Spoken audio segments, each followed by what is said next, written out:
very happy and very pleased na nagkaroon kami dito sa branch ng ganitong klase ng store wherein one-stop shop siya for medical needs and medical equipment. So as a leasing kasi, isa talaga sa mga hinahanap naming concept dito sa mall is yung mag-cater talaga sa community natin. So we are glad na meron na tayong medical depot. So yun nga, hindi na sila dadayo ng bang-bang para bumili ng mga medical supply. So dito pa lang sa mall, isa one-stop shop na talaga for medical.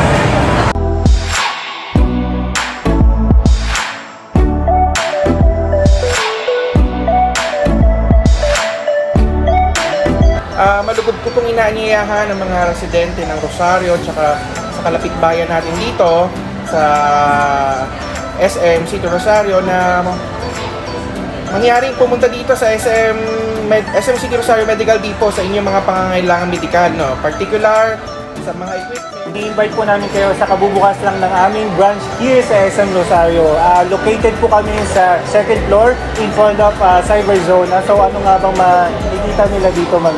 Yes, kumpletong-kumpleto tayo dito. Aside from wheelchairs hanggang sa mga BP, meron talaga tayo. At hindi lang yun, guys. Dala-dala namin yung bang-bang price. Kaya mag-visit na kayo dito sa SM Rosario. And syempre, hindi lang yun. Marami rin kaming e-commerce platforms tulad ng Shopee, Lazada at ang aming official website na www.medicaldepot.com.pa. Hi guys! Welcome to Medical Depot. I hope you guys visit here in SM Rosario, especially students who are in medical field. Thank you!